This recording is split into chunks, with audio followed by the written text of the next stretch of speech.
Enfin, seul. On n'entend plus que le roulement de quelques fiacres attardés et éreintés. Pendant quelques heures, nous posséderons le silence, sinon le repos. Enfin, la tyrannie de la face humaine a disparu et je ne souffrirai plus que par moi-même. Enfin.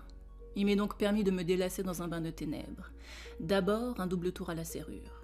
Il me semble que ce tour de clé augmentera ma solitude et fortifiera les barricades qui me séparent actuellement du monde. Horrible vie, horrible ville. Récapitulons la journée.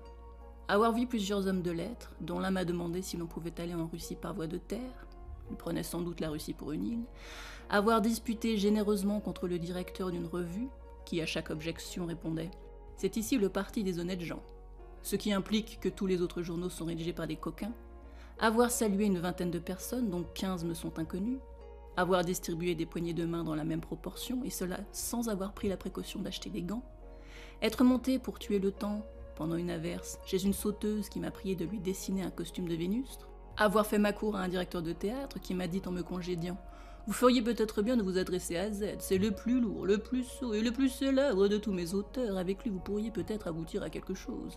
Voyez-le et puis nous verrons. » M'être vanté, pourquoi, de plusieurs vilaines actions que je n'ai pas commises, et avoir lâchement nié quelques autres méfaits que j'ai accomplis avec joie.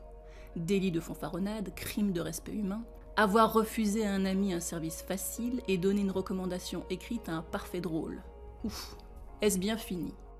Mécontent de tous et mécontent de moi, je voudrais bien me racheter et m'enorgueillir un peu dans le silence et la solitude de la nuit.